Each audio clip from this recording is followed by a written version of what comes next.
But what I wanted to talk to you about is why you should start a YouTube channel after the age of 90. I mean 60, I kind of screwed up the numbers.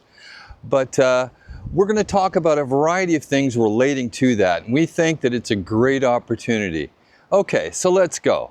The first thing I want to talk to you about is why you should be doing this. We see this as a golden opportunity to share all of the experience that you have gained that many other people haven't. For instance, you could be very good at lawn care, or you could be very good at gardening, and you might have some really specific tricks that you have gained over years of experience that really make it better, and there is an audience for that.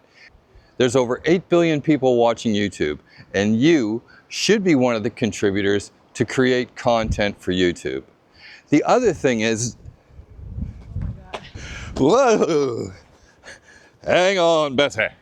So, part 2 of why this is a great thing to do is that there are potential to monetize this. For instance, there are, I believe, 3 or 4 different ways. The first way is through Google AdSense. Google owns YouTube, and as you get more of a subscription base and more hours of people viewing your content, you will get a small amount of money from Google AdSense. They do a certain split, I can't remember what the percentage is. Realize that that can take quite a bit of time to reach that point. It's 1,000 subscribers and 4,000 watch hours is what the numbers are within 1 year for the 4,000 hours. That can be quite an achievement, but there are other ways to monetize. The other way is through affiliate relationships. On our photography videos, we have an affiliate relationship with Amazon, and Amazon will pay you a percentage if sales pass through your affiliate name and number. We can do a video on that if you're interested in knowing how to do that. It's a very straightforward process and can bring in some monetization over a period of time. The third way is basically creating a product. For instance, if you're really good at something and have done it for a long time, you are a voice of experience. For instance, if you're an accountant and you have a certain series of accounting methodologies for the particular area that you're in, you can do very well off of that and create a video, create a course, create a lecture, and build your audience through that. There's a variety of people that do that right now, and they're quite successful with it. The other way is once you reach approximately an audience of, I think, about 2,000 to 3,000 people, you have the ability to become sponsored. They'll say, hey, we've got this product and we'd like to see if you could do a little 30-second or 60-second video inside of your video talking about that product. The challenge with that is you will get hammered with things that really aren't in alignment with what your particular niche is. For instance, I got one for lingerie. I mean, I look good, but I mean, I don't think I'm the right person to be talking about lingerie, and we'll just let that be. So those are the various ways of looking at monetizing YouTube. And in your retirement years, it would be great to have a passive income off of these. And the passive income can usually come at a stage that you don't expect it. For instance, if you have one video that does extremely well, you can be in a situation where you got the audience and you quickly get the viewing hours. I've seen that with a couple of people doing that, and it's really a great opportunity to do this. Okay, so the next thing we need to talk about is niche.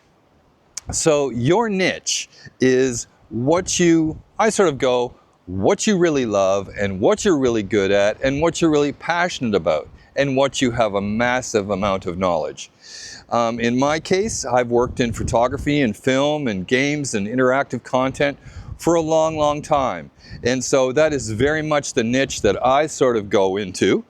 Even though it's a young man's niche or a young woman's niche, it's still a niche that I'm very excited about. And I have had a small amount of success with our early stage on this channel.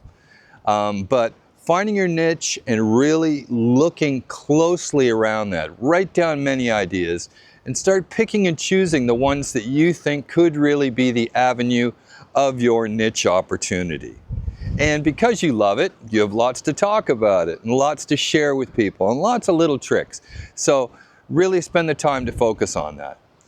Once you've reached that particular stage, you can then start looking at keywords and thinking about what keywords would really be a great trigger for people to see in the title or within your thumbnail that could draw them in, to make them interested in what you're talking about. And there's Google Trends where you can see what things are popular within your niche and start burrowing down into that and trying it. And so there's no time like the present to start doing this and start really trying to see about a great opportunity for you.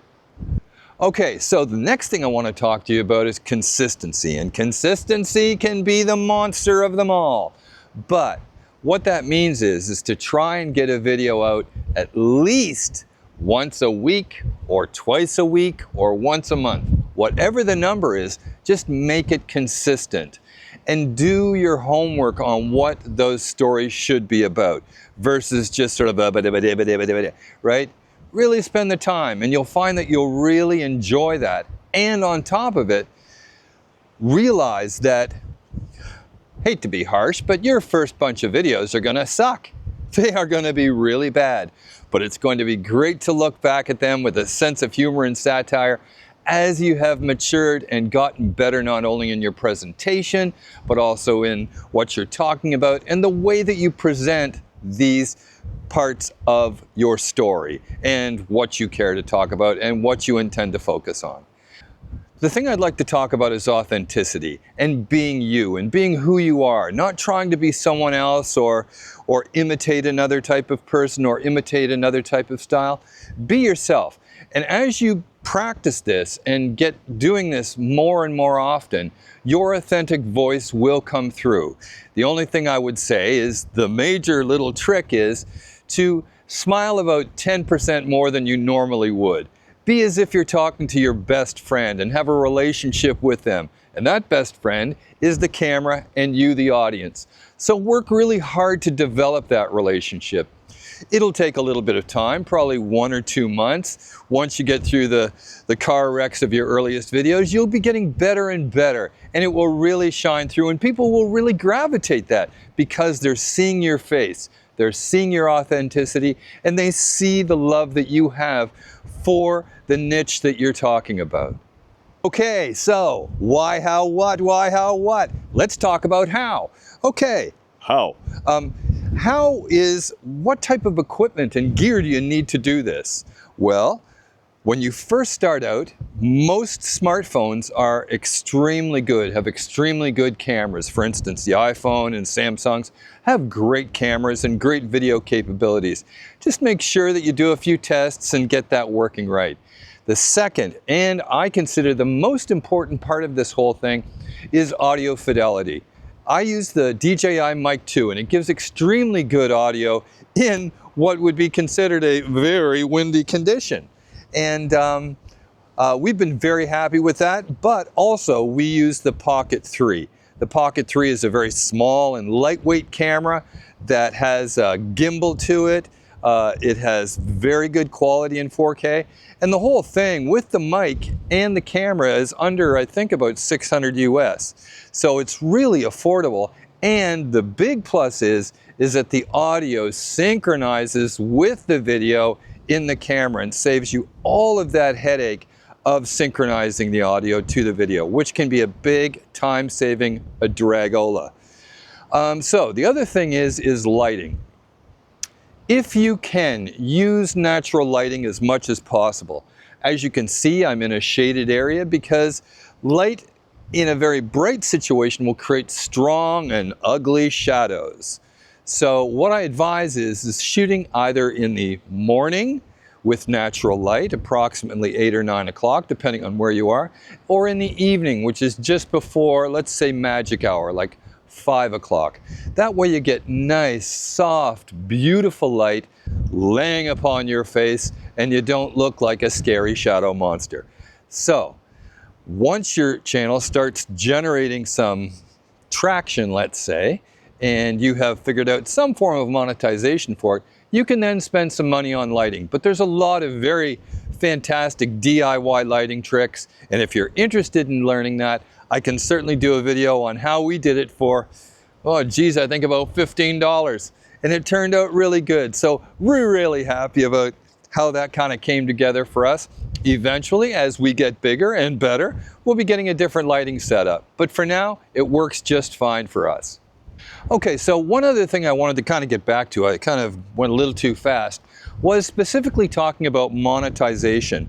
I think what is the real power of YouTube is it is a great amplifier for what you have to make and what you have to sell. If you can make your own content, whether it be a digital product, whether it be an ebook, we're looking closely at doing an ebook about Portugal and about how to make it possible to live here, and what the challenges are and what the great things are, and make an ebook that we will sell for like $5. Everybody has something like that within them. Also, the other thing is you could start a course on Udemy. If you have a very specific skill, you could do a course on Udemy talking about that and make revenue off of that. There's also software tools that will allow you to make your own school. So there is a company called SKOOL, and I belong to a couple of them. And you can basically have a school channel talking about a very specific thing. Some of it is around entrepreneurship, some of it is around software development, some of it is around monetization, but with your wide and vast skill set that you have, I'm sure you can find something that fits into a niche that you can then monetize and use YouTube as the amplifier, which will bring in the audience, and with elegance and with experience and time and with your empathy and with your authenticity, they will start to migrate over to the things that you are interested in and that you are promoting. Promoting subtly, obviously, and at a later stage. But these are definitely great ways for you to make a living and a passive income over time. So I hope that helps you out with that. Okay, so let's talk about another monetization option. One is that you can do product reviews. If you are a photographer or a filmmaker or someone that uses a variety of different software, you can do a product review around that particular topic and expand that over multiple different episodes from the beginning to the end. And so in the end, the user ends up, or the viewer ends up, with a tremendous amount of skills attained through that. At certain points, you could monetize that. For instance, it brings in the audience, so passive income could come through Google AdSense, but also you could extend this into a larger course that you put online. So I hope that helps you with that. I think the options are actually endless. You have a large option of knowledge that you can share and provide to your audience based around the things that you really love and care about and want to share. Okay, let's wrap this up. This was a bit of a high-speed tour that we took you on, but I think it'll provide a bunch of information and a bunch of ideas for you to cultivate and develop what you see as starting a YouTube channel over the age of 60, okay? And we have another episode that's going to be coming up that's really, really exciting, and it's not about liposuction, okay? So that'll be coming up after this one, probably in about 2 weeks. So thank you so much for watching today, and we are really appreciative of you hitting the ding ding and subscribing. Peace, love, and hockey.